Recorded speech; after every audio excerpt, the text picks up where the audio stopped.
teman-teman, kali ini aku mau ngobrol serius tapi juga santai soal sesuatu yang sering banget kita rasain tapi kadang susah banget buat kita terima. Apa ya?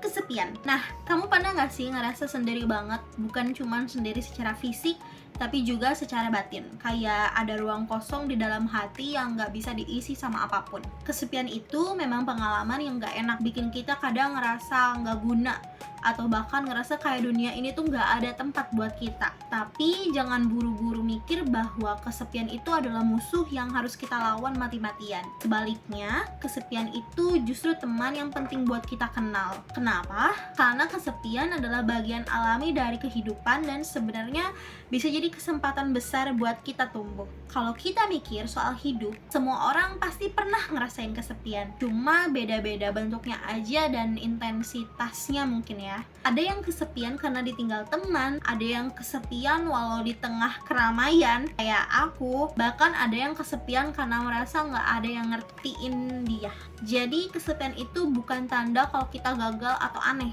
tapi sebenarnya sinyal yang ngasih tahu kita buat berhenti sejenak dan memperhatikan diri sendiri. Nah, kenapa kita sering banget takut sama kesepian? Biasanya tuh karena kita sudah terbiasa mengisi waktu dan pikiran kita dengan hal-hal luar, kayak sosial media, hiburan, atau orang-orang di sekitar kita. Kita jadi takut sendiri karena ngerasa sepi itu kayak kekosongan yang gak nyaman. Tapi coba deh kita lihat dari perspektif lain. Bayangin kalau kamu lagi di kamar, sendirian, tanpa gangguan apapun. Pada saat itu kamu bisa mulai dengerin apa yang sebenarnya kamu rasain. Bisa jadi ada perasaan yang selama ini kamu cuekin atau hal-hal yang selama ini kamu hindari. Kesepian itu sebenarnya kayak ruang kosong yang ngasih kamu kesempatan buat beres-beres isi hati dan pikiranmu. Kalau kamu langsung kabur dari kesepian dengan terus-terusan cari keramaian atau hiburan, itu tuh artinya kayak kamu cuma ngecover perasaanmu aja. Kesepian yang gak dihadapi malah bisa bikin kamu makin stres, gelisah, dan gak kenal diri sendiri. Ini tuh penting banget buat kita sadari. Jadi terima kesepian itu artinya kamu berani menghadapi diri sendiri apa adanya. Kamu gak takut lagi buat dengerin suara hati yang mungkin selama ini kamu abaikan. Proses ini memang gak mudah karena seringkali kita ngerasa takut atau sedih. Tapi justru dari rasa takut dan sedih itu, kita bisa belajar dan tumbuh. Kamu mungkin bertanya, terus gimana caranya nerima kesepian? Oke, aku bakal kasih tips sederhana yang bisa kamu coba.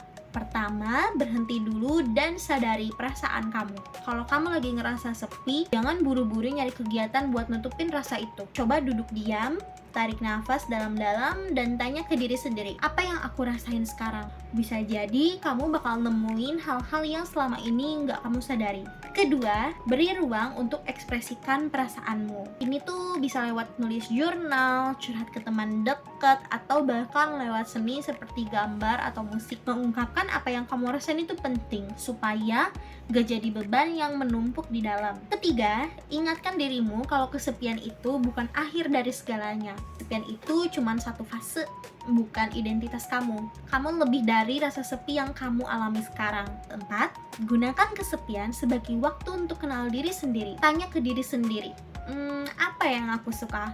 Apa yang bikin aku bahagia? Apa yang aku mau capai? Kesepian bisa jadi waktu emas buat introspeksi dan bikin rencana hidup yang lebih jelas. Selain itu, menerima kesepian juga bikin kamu lebih peka dan empati ke orang lain. Kamu jadi ngerti kalau setiap orang punya perasaan sendiri dan gak selalu bisa terlihat dari luar. Ini bikin hubungan kamu sama orang lain jadi lebih dalam dan bermakna. Aku tahu gak gampang buat berubah pandangan soal kesepian, karena selama ini kita dibentuk buat melihat kesepian itu sebagai sesuatu yang negatif. Tapi percaya deh, kalau kamu mulai terima dan pelajari kesepian, kamu bakal nemuin kekuatan baru dalam dirimu yang selama ini mungkin tersembunyi. Dan satu hal lagi yang penting, kamu gak sendiri. Banyak orang, termasuk aku, juga lagi belajar buat hadapi dan terima kesepian. Jadi jangan takut buat minta bantuan kalau kamu butuh, entah itu ke keluarga, teman, atau profesional. Oke teman-teman, itu dulu ngobrol santai kita tentang kenapa kesepian itu bukan musuh dan kenapa kita harus belajar terima dia. Semoga setelah dengar ini, kamu bisa mulai lihat kesepian dari sudut yang berbeda dan menemukan kekuatan di dalamnya. Kalau kamu suka video kayak gini, jangan lupa like, komen, dan subscribe supaya kita bisa terus ngobrol hal-hal yang meaningful dan relate sama kehidupan kita. Sampai ketemu di video selanjutnya. Stay strong!